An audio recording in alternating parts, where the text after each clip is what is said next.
Hello, Internet! Welcome to Two and a Half Brains. This is our weekly discussion of the latest episode of Survivor Season 43, Episode 11. Break it all down, talk all about it. Be sure to subscribe if you don't miss anything. Like our Facebook page, Paper Mill Productions on Facebook.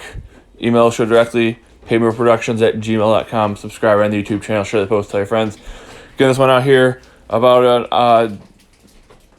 24 hours after the show aired.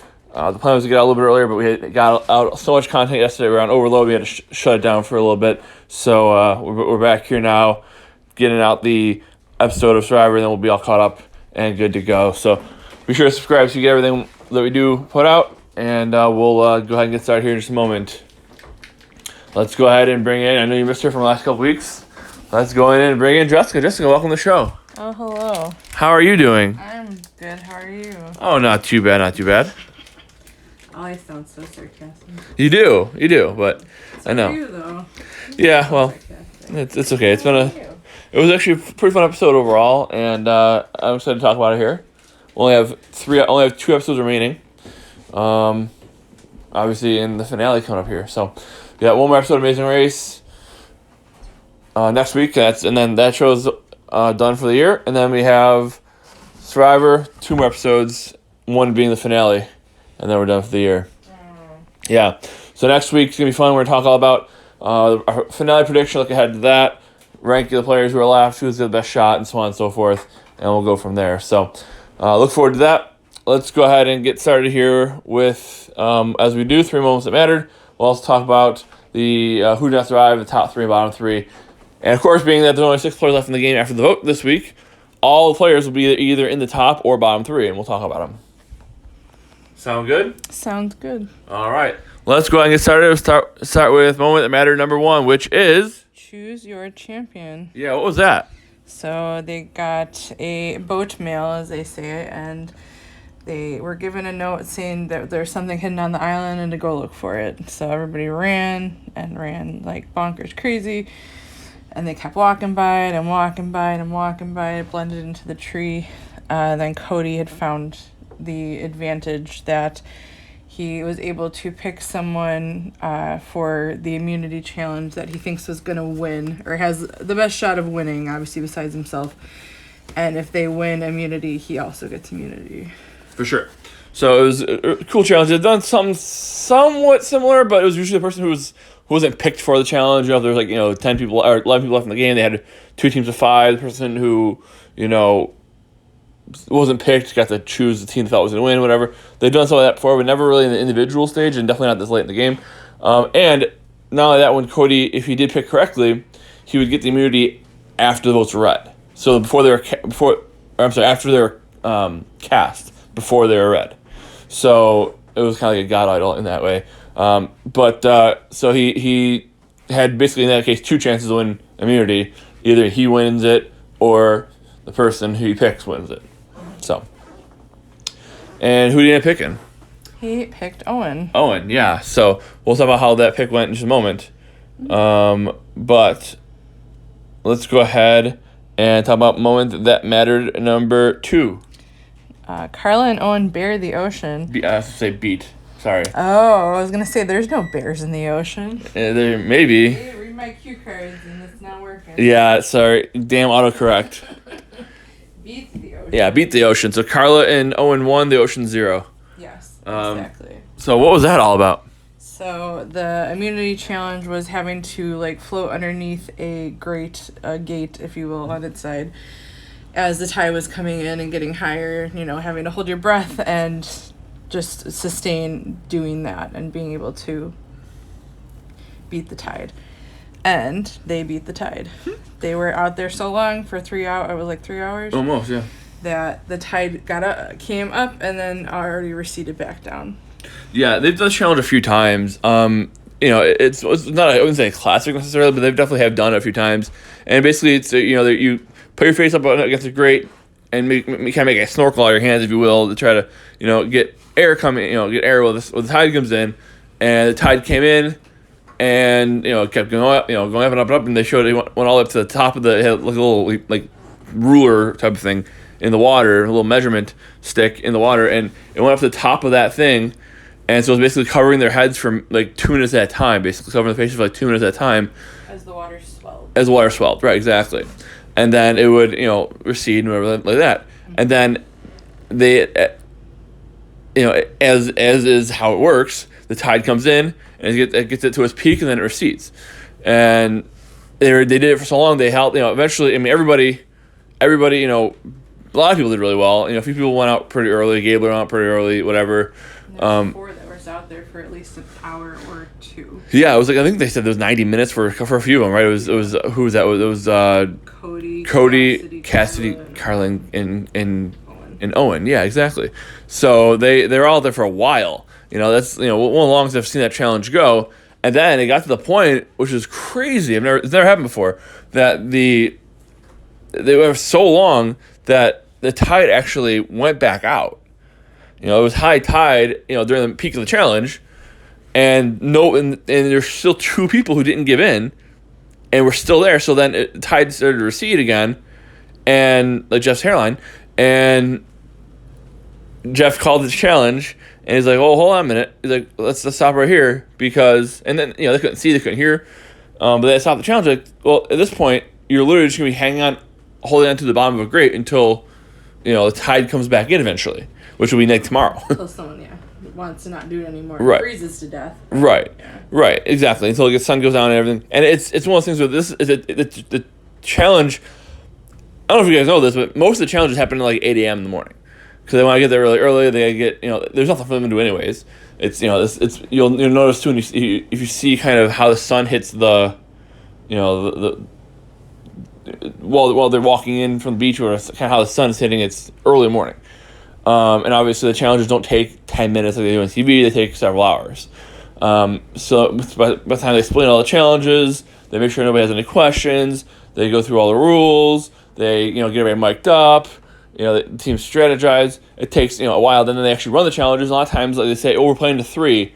They're actually playing to 7, but they just say they're playing to 3 for the TV sake, for cutting it down for time. In this case, they kind of did the last time. But they couldn't do it as early in the day because they wanted to do it when the tide's going to be coming in. So they had to do it kind of when the tide is naturally coming in, and then so it's later in the day anyways. And then they also too, when the challenge is done, it takes 3 hours or 4 hours. It's noon. Now they have the entire day to strategize for the tribal council until sunsets. It's not the case when you have a challenge later in the day. Like I don't know if any of you guys remember, but the one that comes to mind right away for me is Tom Westman and Ian from the final three immunity challenge from Palau. They were staying out on the water for like 11 hours. It took them forever, and it was pitch black. I'm supposed to go to tribal council right away after the challenge, and it took 11 hours to complete the challenge. So this one they could have waited, I guess, until the tide came back in, but it was getting, after the peak of the tide, it's getting progressively easier. So they could have waited until it was dark, but at that point, what's the point? They just said, let's call it. We'll give both of them immunity who are still in the challenge, and go from there. So it was a really unique situation, and it's never happened before like that, where they, literally, you're basically relying on nature to be the challenge, and nature's not cooperating with you, and when it does cooperate with you, you outlast it. Outlast, outplay. Exactly. So at that point, they said, all right, let's call it. Because at this point, Jeff says, at this point, it should be people putting their faces under a grate in low tide. So it's not even a challenge at that point. So let's call it. And, and they have done it before where, it was an endurance challenge and neither person was really hurting, so the people negotiated what to do. Hey, I'll give you immunity if you promise me you won't vote for me, whatever, blah, blah. But in this case, that probably wasn't going to happen because it wasn't like, there's no point of that really. So they gave them both immunity, which means that they both got immunity, and Cody, since he picked Owen, also got immunity after the vote. Yes. And a lot of people kind of assumed he would have picked one of them, and he wasn't really a target of the vote anyways, so it didn't quite matter.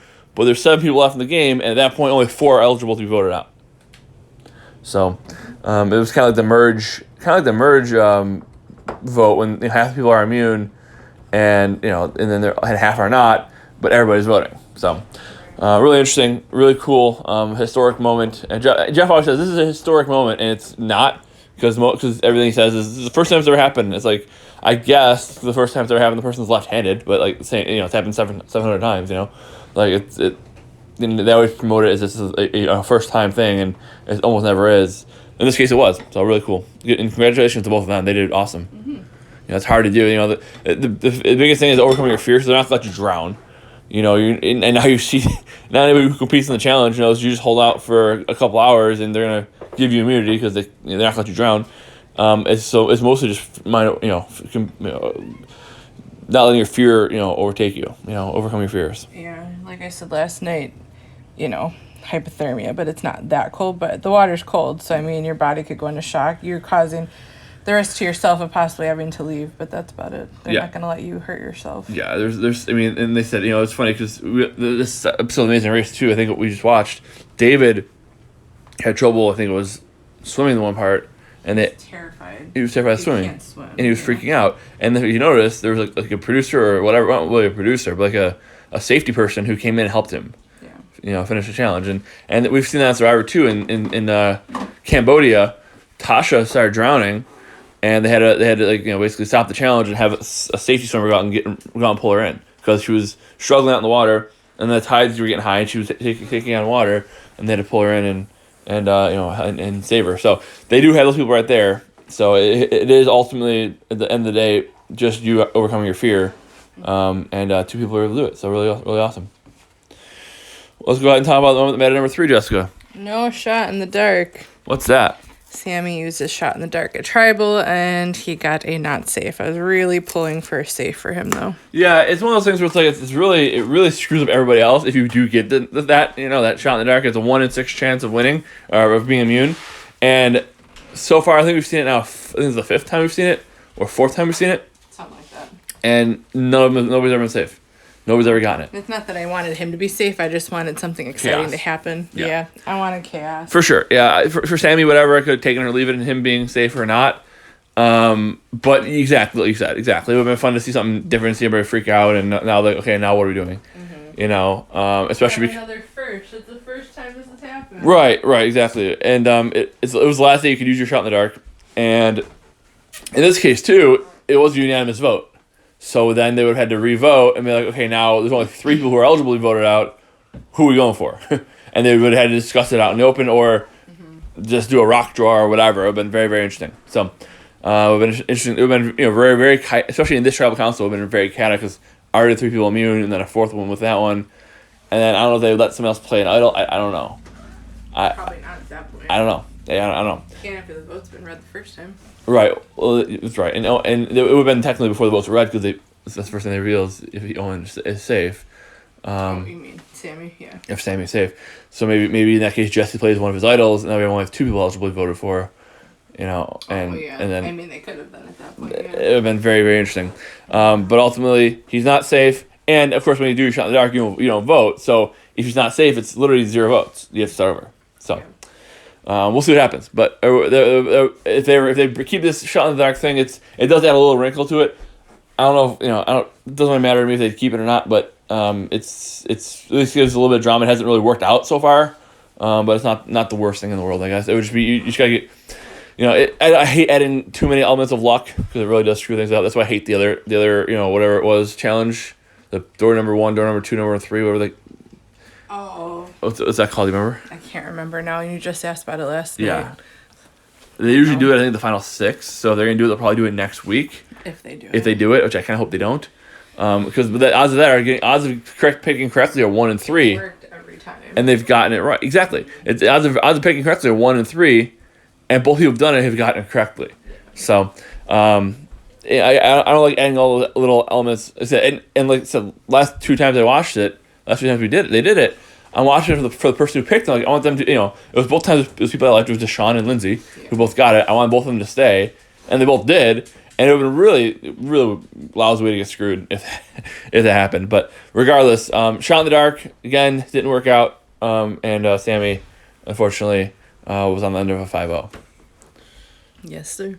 So, on that note, what? Who did not survive? Who did not survive, Jessica? Sammy. And what did he do wrong? Played too hard, too fast towards the middle of it. Yeah, I mean, it's not even too fast because he gets halfway over, but too transparently, I would say, maybe. No, he was going hard at everybody and trying to make moves, and then he started becoming the yes man, and then he started to try and put people against each other, and it just didn't work out for him. Yeah, and I thought it was going to because Carla. It seemed like they put seeds of doubt in between Carla and Cassidy because they said they said who voted for Carla because it was 2 votes for Carla and everybody else voted for Noelle, and as we learned it was Owen who was left out of the vote, and it was Sammy who was kind of trying to get rid of Carla, and they said he at first denied that he did it, then he eventually came clean and said yeah I voted for Carla, and Carla was clearly not happy about it obviously, and she said well who came up with the idea to vote for me? Yeah. Right. Who said my name? Yeah, and what did he say? He said Cassidy. Right, which wasn't true at all. He was just trying to divide them, split them up, and it seemed like Carla bought it at least at first. If I'm Sammy, I wouldn't have done that because that can obviously be easily verified, and Carla didn't really do a great job with it in that situation because she was kind of like, well, I'm mad at her now, but I guess either way you ask her, she's gonna say she didn't. She's gonna lie to you, but you can maybe get a read off her. If you're like, did you vote for me? She's like, wait, what? Votes? What are votes? And then she's being stupid about it. Then obviously she didn't she didn't do it, or she did she wasn't lying. But Survivor is the opposite of Destiny's Child. Yeah. Say my name, say my name. Don't say my name. Don't say my name. Exactly. And Destiny's Child has a song called I'm a Survivor. Exactly. So it's very ironic. They were very in the in the zeitgeist back then. Exactly. So on that note, so Sammy, he was just basically trying to lie, trying to stir things up so he could get his name off the chopping block, and it didn't really work. If I'm him, I say, oh, it was Noelle's idea, because that way she's not there to defend herself. In that case, you blame the messenger. You shoot the messenger and blame it on them. However, the things that transpired after all of that we'll probably talk about after was pretty good. It was, and it said he did a really good job, and obviously he had a decent amount of baseline trust with Carla, and that was how he was able to kind of be like, it was Cassidy, and Carla didn't immediately say, oh, you're lying. She kind of bought into it, which is a little bit surprising and a good job on Sammy. Mm-hmm. So, but again, he was playing a little bit too transparently hard. He got caught in too many lies. He had good relationships with both sides, like Carla, but was caught in them. He was caught in between. Mm-hmm. And in both, he was caught playing both sides, and they couldn't trust him, and it came down to really. I think it was they said they wanted to go after Cassidy because they want to break up her and Carla. They want to break up Cassidy and Carla, but they also ultimately decided, Sammy is pretty well connected as well, and he's a bigger threat than Cassidy. So, and Jesse's idea was, well, let's have Carla vote for Cassidy. So Cassidy gets a vote. She's like, "What the hell? Who voted for me?" And the Rupert voice, "Who the hell voted for me?" That's what Cassidy would say in that exact voice, like Rupert, yeah, yeah, exactly. She would say, "Who the hell voted for me?" Yeah, to make Carla look stupid. Yeah, and to make Carla be like, "Oh, I voted for you, Cassidy," and then they split them up anyways. So they get rid of a bigger threat, have their cake and eat it too. In that case, so that was Jesse's plan. Was it ultimately didn't turn out that way, but Sammy again was a bigger threat than pretty much anybody, and he was caught in lies, and he really couldn't dodge it. He played. If you're gonna vote for being a threat, you vote for being a threat. And also, not for nothing, his final words were very interesting. It was very rarely that you have memorable final words. But what did he say? You remember? He said that something about it's probably not good for a 19-year-old to have $1 million. They spend it on stupid shit or something. Yeah. Gotten pretty into Teslas lately, and my mom doesn't like them. Like what? Yeah, exactly. So apparently he's from Vegas too. We should look him up while we were there. Right. But yeah, Sammy was a good player, especially for a 19-year-old. He would have been the youngest player to ever win. He was the only 19-year-old to ever win. The first, where he showed why the young kids don't win because they get cocky. And maybe a little bit emotional, whatever. Not a lot of life experience, and that's how to really relate to people, any of that stuff. And said he's probably the best 19-year-old ever played the game. Yeah. He had a legitimate shot, which most of them never come close. If things broke a little bit differently, he maybe could win the game. He was very popular. The jury loved him. They were talking about him. And he said he's gonna play the shot in the dark. The jury was getting big reactions and everything. Except for Janelle. Janelle sat there Janine. or was it Janine? Janine, yeah. What am I thinking? Janelle. Noelle and I guess Janine. and Justine she was the didn't other make any kind of reaction. She was pissed. they never. Oh, I can't. She doesn't make any reactions ever. Noelle had some decent reaction shots. James a little bit, and then who's the other one on the jury? Ryan. Ryan had some decent reactions too. Yeah. But obviously at this point, Sammy joins the jury, and then now we're down to the final 6. Yep. Anything else to add about Sammy? No, I don't think so. Yeah, he was a good player. He's gotta go he's gotta go tell everybody that he's really 19 now. Right, exactly, and they'll be probably pretty surprised. But he said he played a solid game.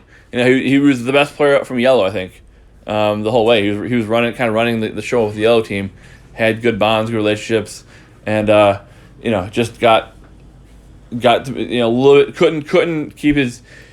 They say you want to keep your scheming secret, not so secret that nobody knows you're doing it, because that's happened before too, where players the jury doesn't see that they're playing the game, so they don't give them any credit because they're playing so secretly.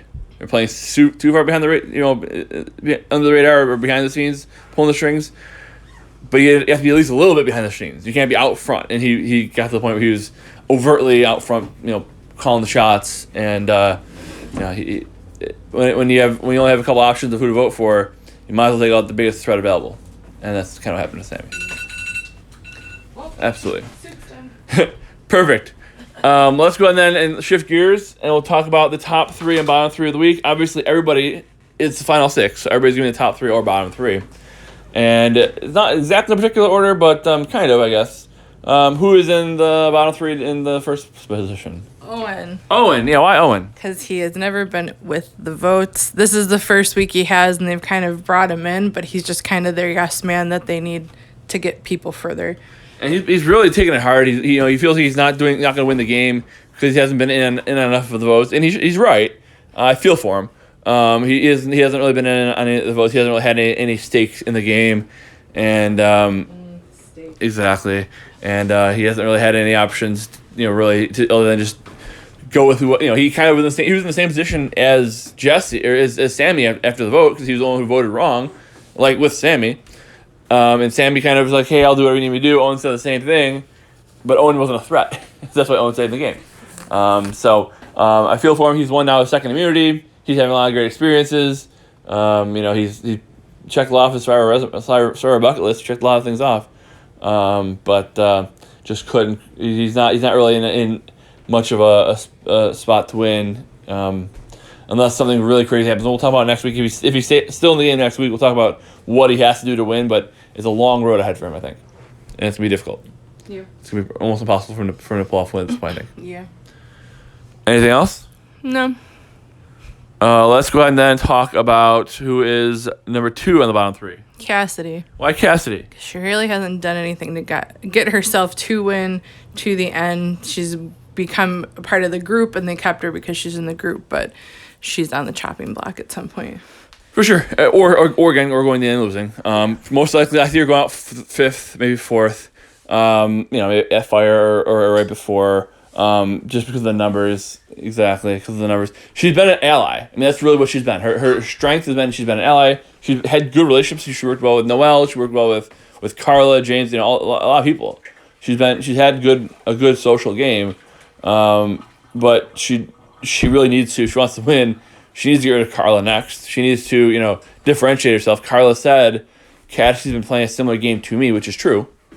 But Carla's the ringleader, and it's like AJ Mass, the ESPN guy, has a book about the different people who are in fantasy, who play fantasy football, and there's like 13 different archetypes of people who play fantasy football, and it's a little bit off the beaten path a little bit, but I'll bring it back around. Yeah, there's two people who are part of the marriage of convenience, and they could be actually married people who play in the same league, or it could be people who are just more connected to each other than anybody else in the league. And it says it makes it for a more fun league when you have all 13 or 12 types of people in the league, because it makes it more dynamic. There's more trades. There's more shit talking and whatever. So it's kind of like the ideal people you want in your fantasy league. In this case, it's also relates to Survivor, and he has related to Survivor often, because he's a big fan of that show too. That if you have two people who are connected to each other more than anybody else, one's the alpha, one's the beta. And in this case, for sure, Kyle is the alpha. It's very, very rare that you have two people who are aligned, and one is not overtly the bigger threat. Yeah. Right. So oftentimes the marriage of convenience go to the end together, and one person gets all the votes, the other person gets none of the votes, even though they did everything together. Right. In this case, I think Carla is the beta, unfortunately, for her sake. Been a good ally, done well to survive and dodge and weave. Cassidy's the beta. Cassidy's the beta. So I would say sorry. Carla. Sorry, I think I said it the other way the first time, but Okay, yeah, maybe. Carla is the alpha, Cassie's the beta, Yes. but then again in Walking Dead, who survived longer? AJ is also a fan of that show too, but the bottom line is, I think unless she's gonna differentiate herself by getting rid of Carla, it's gonna be hard for her to win, and I don't think she's getting the edit to win either. But No. we'll see, I guess. What else? Bottom three. Number 3 is Cody. Yeah, why Cody? He's been on the bottom 3. He's done well. I mean, he's fun and entertaining, but why is he on the bottom 3? Because he's not really making the moves. I think he's suggesting stuff, but Jesse's more controlling it when it comes to the moves. For sure. Cody wanted Cassidy gone. Jesse wanted Sammy gone. Jesse got his way. And it hasn't been the case all the time that Sammy gets his way or Jesse gets his way over Cody. They've talked well, and they've worked well, and even what Cody said is they said they've been on the same page a lot. In some cases they're not, and they find ways to work it out. But ultimately, I think Jesse A got his way, and B, he was right. Because Cassidy, they can get rid of her kind of whenever, especially now they're down to the final 5. You wanna split up those two when you can, anyways. Carla and Cassidy, and Jesse's plan was, hey, let's split the difference. We'll get rid of Sammy, and we'll get Carla to vote for Cassidy and cause a rift there. So, so Cody's Cody's. Let me put it this way. Cody's a great checkers player in the game of chess. Like, he's very, very good at checkers in the game of chess. Like, he's doing a good job for the basic level game that he's playing. He's not playing a high level game. He's not playing a very super social game, super strategic game. He's likable. He's doing decently well in the challenges. He found that advantage, which was crazy. The advantage was everybody walked by, but it was like the same color as the tree, so it kind of just looked like the tree. And everybody, a lot of times when you're going through the jungle, you're looking for something a different color than everything else. That's how you know it's an advantage or an idol. In this case, it was right there, but he eventually found it, and he made the right choice with it. So that's good too. But my biggest problem with Cody, other than his personality, I guess, and his archetype, which I can't stand. Though I have liked players who've had that archetype in the past. The biggest problem with him is he always uses, talks about him and Jesse, he talks about we. And we have a good shot to get to the end, and this and that. And for me, it's like he's not like, I'm going to cut Jesse because I can't beat him. Right. I don't think he will. No one's thinking that way yet, which they should have. They should be. And obviously, you don't want to cut your ally and then you go out next. But at the same time, I think, obviously we'll see what the trailer kind of said otherwise, but I would kind of see Cassidy going in there with Carla and losing. I can see definitely Cody going in there with Jesse and losing. Yeah. I don't see them, I don't see, especially Cody, I especially don't see Cody flipping on Jesse to get rid of him so he has a shot. Right. I don't know if he knows he doesn't have a shot if he is against Jesse, but he does have a shot if he's against Jesse. I don't know if he knows this. It might be news to him right now, but he doesn't. He's not going to beat Jesse. Right. So. Yeah. That's all. Anything else on the bottom 3, Jessica? I don't think so. All right, great. So you said you don't think so? No, I don't think so. All right. So let's go ahead and talk about the top 3. Starting with number 3, who is? Gabler. Yeah, Mike Gabler. Why? I mean, he kind of climbed up from the bottom. I really thought he was going to go out really early, and now everybody's kind of bringing him in, and he's actually being able to make moves because they're listening to him. Yeah, exactly right. And I said that last week. I'm like, Gabler, for me, he's one of those people. He's been kind of weird, kind of goofy, not really, in on a lot of stuff, just kind of there. But also in the back of his mind, you can see the wheels are turning. You see he's trying to get moves made. He was talking about, hey, we got to keep in mind if we have to go for Jesse and Cody at some point because they're a threat. They're a threat to win. And he was kind of doing that and stirring that up, and again in the background trying to get the moves in place. So I think if he can make a couple moves, again you can see we're at the point now where you can see a path to the end for everybody and how they can theoretically win. For Gabler, it's like get right, and also not to mention anything too. They mentioned how good at fire making Sammy was too today. Yeah. Which helped, right. That helped kill him too. But I think Gabler really, I think if he gets to the end with anybody but Jesse or Carla, I think he's got a really good shot, especially if he can make a move against them. If he can kind of, I say before, you always want to wait until as late as possible to make a move, and Gabler has done that. If he gets to the final 6, doesn't make a move really until the final 6, and then can make a move and take control of the game. He brings in, he keeps Owen with him. And then he uses let's say he keeps Owen and he has Carla and Cassie take out Jesse, and then he takes Cody to take out, just flip back and forth a couple times, and he's at the end and he's the only one left with a shot to win. So he's got a shot. And I didn't really think he would, for a couple weeks ago, I wouldn't have thought he hit a shot. But really, right now, he's in the swing position, mm-hmm. but not like the target. Mm-hmm. He can jump back and forth a couple times without anybody really getting upset. And by the time they realize he's jumping back and forth, he's not really with them. He's just doing his own thing, and he's not just doing his own thing randomly. He's doing it strategically. Mm-hmm. He can have a shot to win. Yeah, I think so. Who is number 2 in the top 3 right now? Jesse, yeah. Yes. And why Jesse?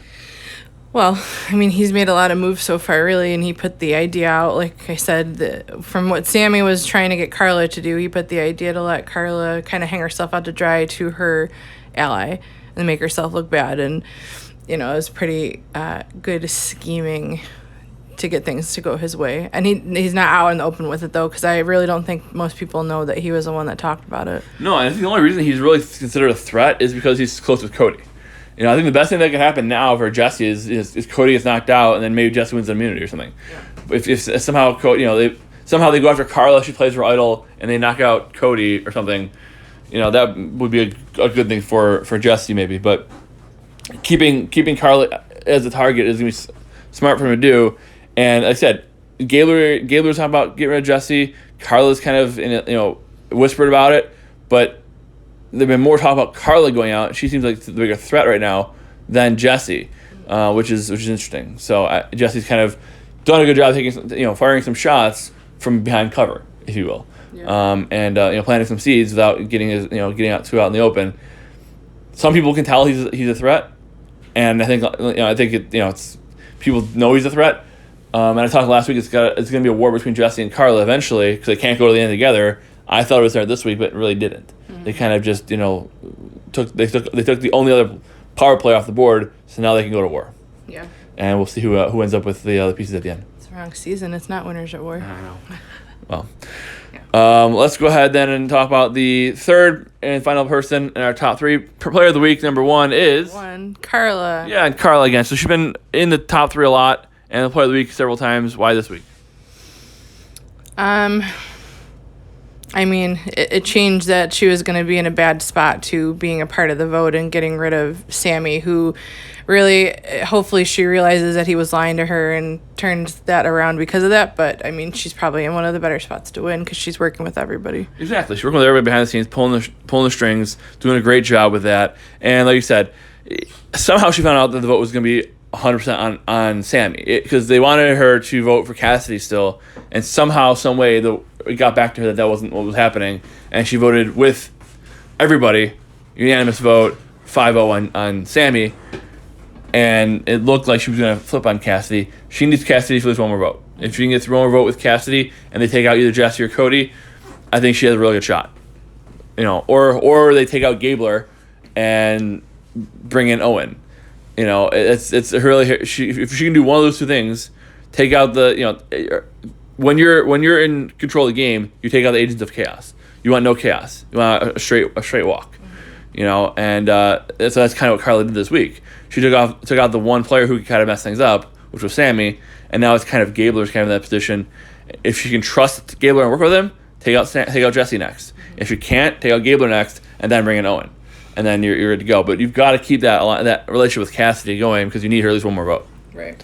So I think all things considered, we get to the end of the game with as is right now. I think Carly beats anybody. Mm-hmm. I think she beats anybody.